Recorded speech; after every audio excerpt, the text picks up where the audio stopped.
저는 30년 동안 죽었다고 믿어왔던 딸이 살아있다는 걸 알게 된 순간을 절대 잊을 수 없습니다. 제 어머니가 모든 걸 숨겼다는 충격적인 진실과 함께 말이죠. 하지만 이 모든 이야기는 2022년 가을 부산 해운대에서 시작됐어요. 저는 강문호입니다. 올해 68세죠. 수십 년간 해운 물류 사업을 하면서 나름 성공했다고 자부했어요. 바다 위 제국이라고 불릴 만큼 사업을 키웠거든요. 하지만 성공에는 항상 대가가 따르는 법이었습니다. 해운대에 있는 제 사무실은 정말 호화로웠어요. 넓은 창문으로 보이는 바다 전망, 고급 가구들, 벽에 걸린 각종 상장들, 모든 게 제가 이룬 성취를 보여주는 것들이었죠. 하지만 그 화려한 사무실 한 구석에는 누구도 건드리지 못하는 작은 공간이 있었습니다. 바로 제 책상 모서리에 놓인 낡은 사진 한 장이었어요. 5살 여자아이가 환하게 웃고 있는 사진. 그 아이의 이름은 소린이었습니다. 제 딸이죠.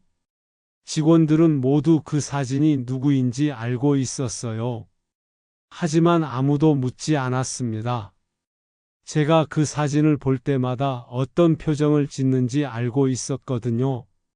매일 아침 출근해서 제일 먼저 하는 일이 그 사진을 바라보는 것이었어요.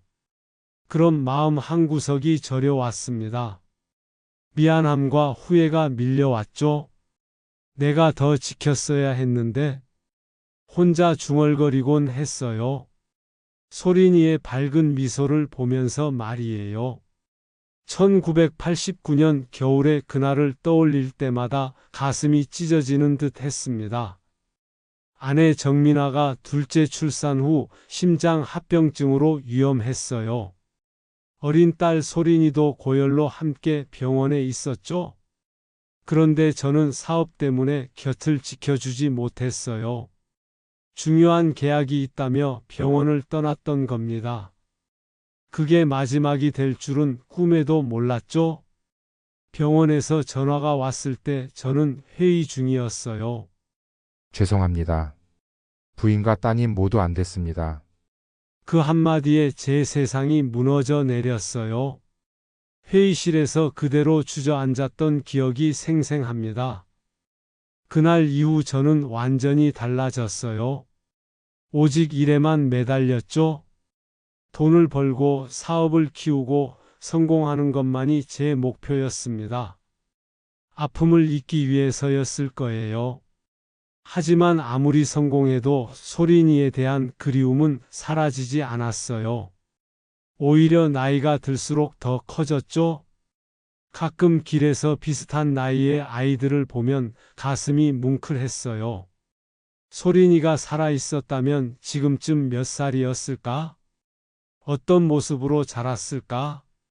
그런 생각들이 끊이지 않았거든요. 사진 속 소린이는 영원히 5살이었어요. 시간이 멈춰버린 채로요. 그날 오후는 평범한 하루 중 하나였습니다. 해운대 번화가로 향하는 길이었어요. 평소처럼 전용차 뒷좌석에 앉아 서류를 검토하고 있었죠. 운전을 맡은 박 비서가 말했어요. 회장님, 길이 많이 막힙니다. 우회할까요? 저는 창밖을 내다봤어요.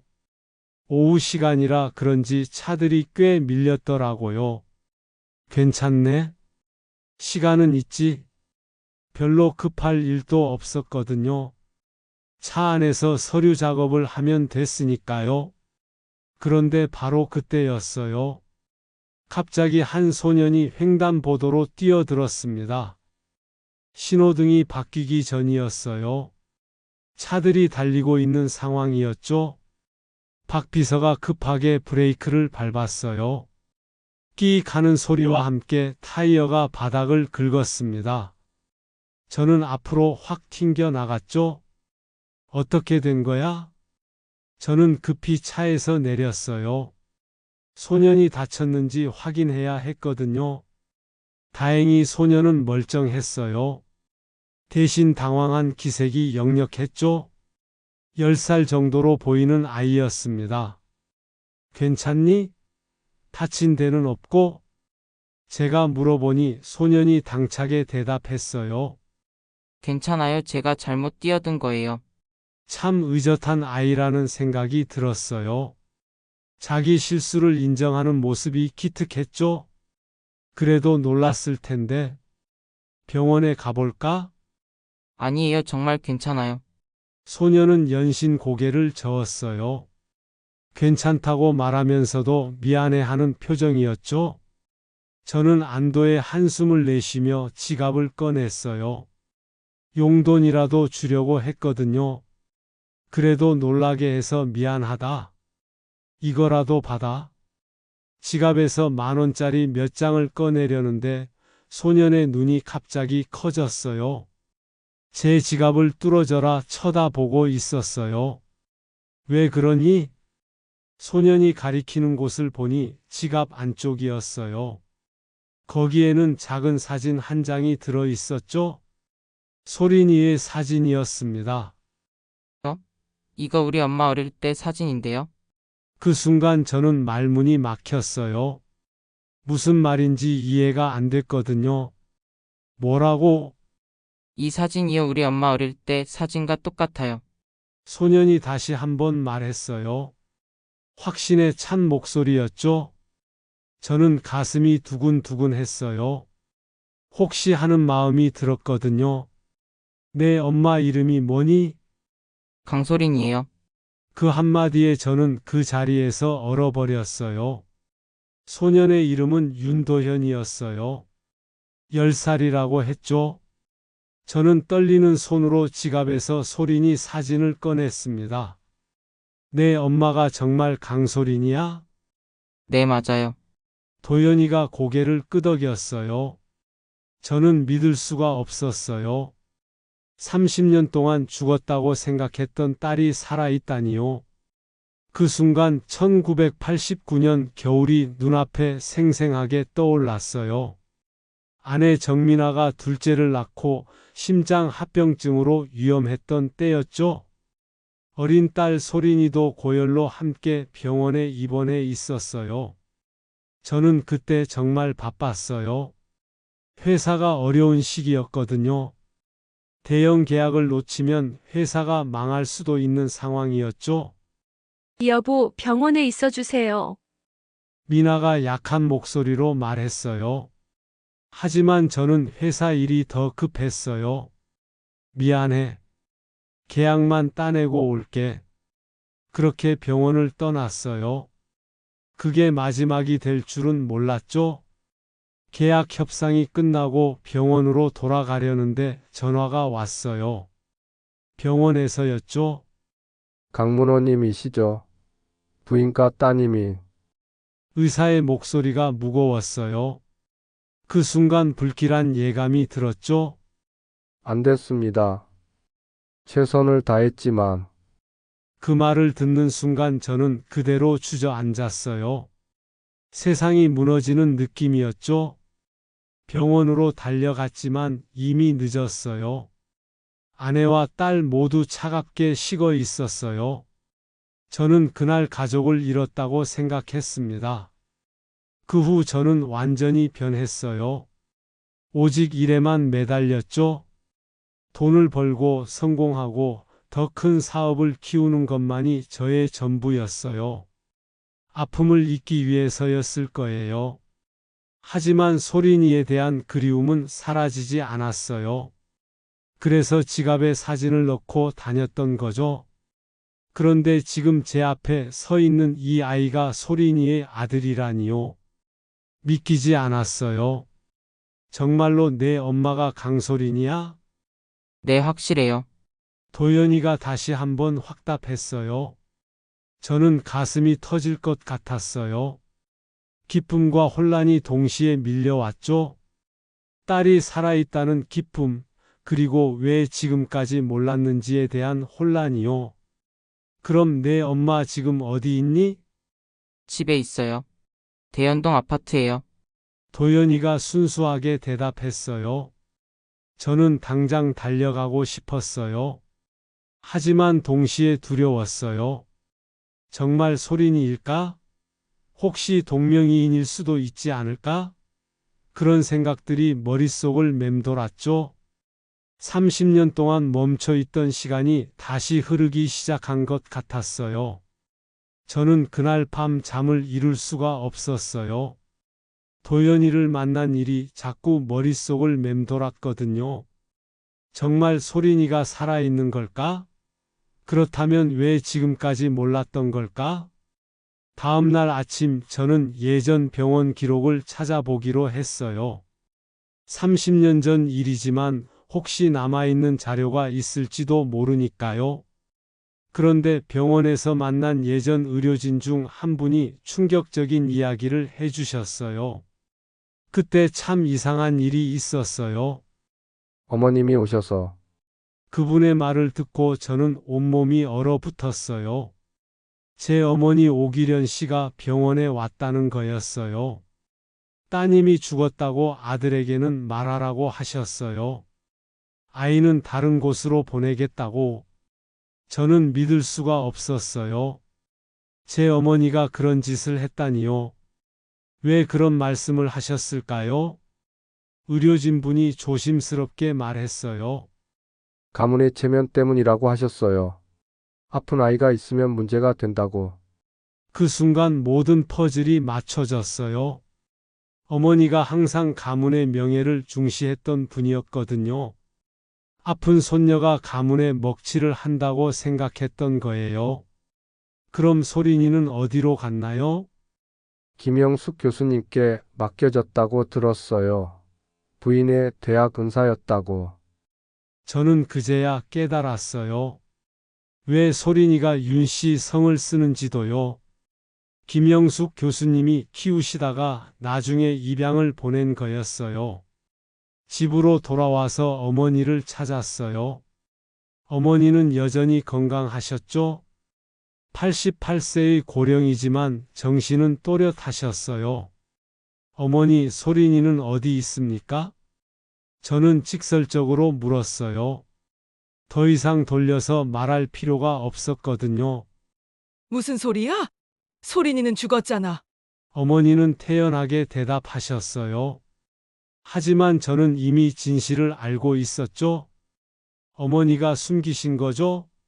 소린이를 다른 곳에 보내놓고 저에게는 죽었다고 거짓말을 하신 거 아닙니까? 그때서야 어머니의 표정이 굳어졌어요. 그래, 내가 그랬다. 그런데 그게 뭐가 잘못이야? 어머니는 오히려 당당하셨어요. 아픈 아이를 데리고 있으면 우리 가문에 좋을 게 없어. 내가 더 나은 선택을 한 거야. 저는 화가 치밀어 올랐어요. 30년 동안 속아 살았다는 분노가 폭발했죠. 어떻게 그런 짓을 하실 수 있어요? 제 딸인데? 내 딸이기 전에 우리 가문의 손녀야. 가문의 미래를 생각해서 한 일이다. 어머니는 끝까지 자신이 옳다고 하셨어요. 저는 더 이상 말하고 싶지 않았어요. 30년 동안 제가 얼마나 그리워했는지, 얼마나 자책했는지 어머니는 모르셨던 거예요. 도연이가 알려준 대연동 아파트에 도착했을 때 저는 떨리고 있었어요. 정말 소린이를 만날 수 있을까? 혹시 저를 거부하면 어떻게 하지? 그런 생각들이 머릿속을 가득 채웠죠. 아파트 입구에서 한참을 망설였어요.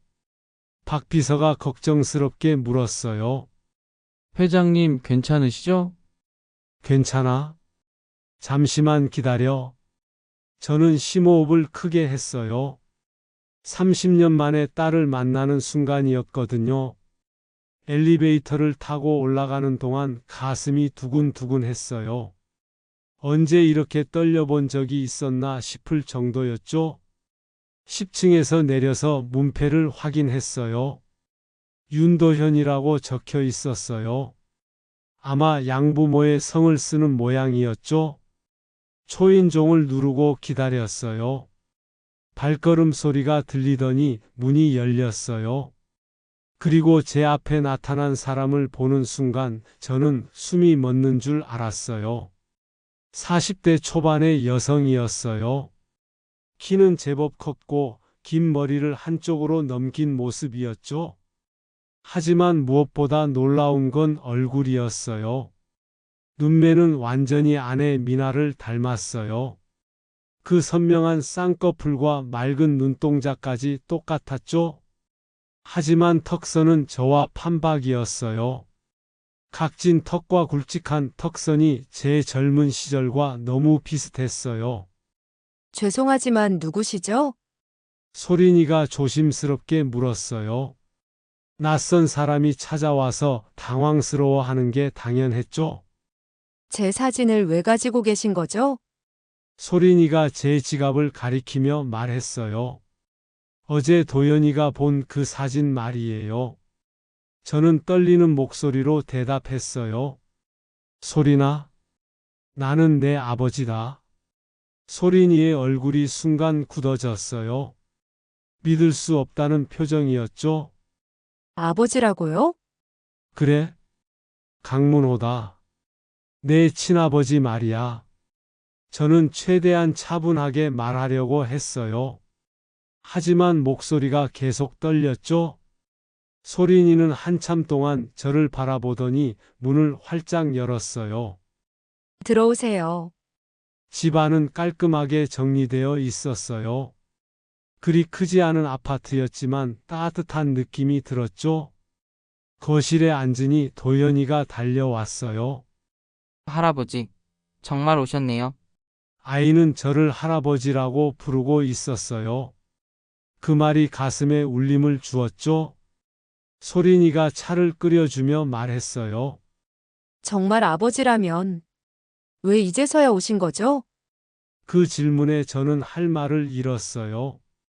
어떻게 설명해야 할지 모르겠더라고요. 나는 내가 죽었다고 알고 있었어.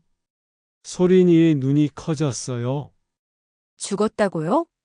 그럼 저를 버린 게 아니라 저는 고개를 저었어요. 버린 게 아니야. 정말 몰랐어?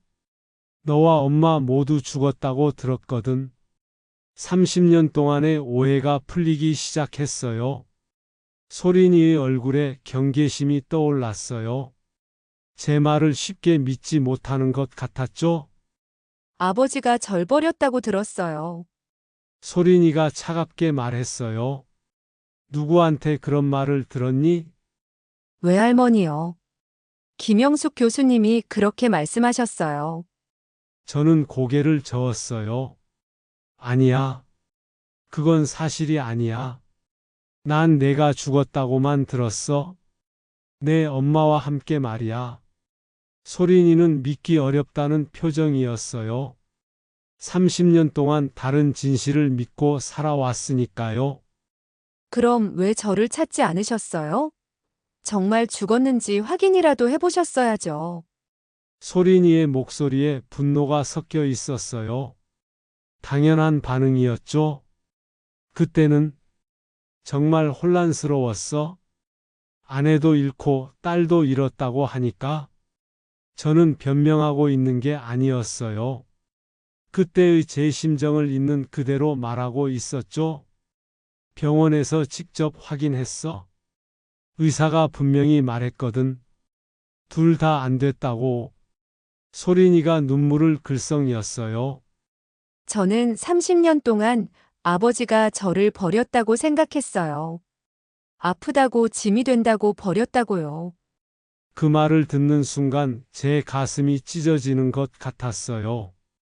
절대 그런 생각을 한 적 없어. 너는 내 소중한 딸이었어? 그럼 왜 30년 동안 찾지 않으셨어요? 소린이가 울먹이며 말했어요. 죽었다고 믿었으니까. 무덤에 가서 빌기만 했어? 미안하다고, 지켜주지 못해서 미안하다고. 저도 눈물이 나려고 했어요. 서로 다른 진실을 믿으며 살아온 30년이 너무 안쓰러웠죠. 외할머니는 왜 그런 거짓말을 하셨을까요? 소린이가 의문을 표했어요. 아마 나를 보호하려고 했던 것 같아. 진실을 말하면 더 복잡해질 거라고 생각했나 봐. 하지만 속으로는 다른 생각이 들었어요. 김영숙 교수님도 제 어머니의 압력을 받았을 수도 있다는 생각이요. 그럼 정말 저를 찾고 있었다는 거예요? 매일이었어. 하루도 빠짐없이 내 생각을 했어. 저는 지갑에서 소린이 사진을 꺼냈어요. 이 사진을 30년 동안 가지고 다녔어. 사무실 책상에도 똑같은 사진이 있고, 소린이가 사진을 받아들고 한참 바라봤어요. 이 사진. 정말 제가 5살 때 사진이에요. 그래? 내 엄마가 찍어준 마지막 사진이야. 소린이의 눈에서 눈물이 떨어졌어요.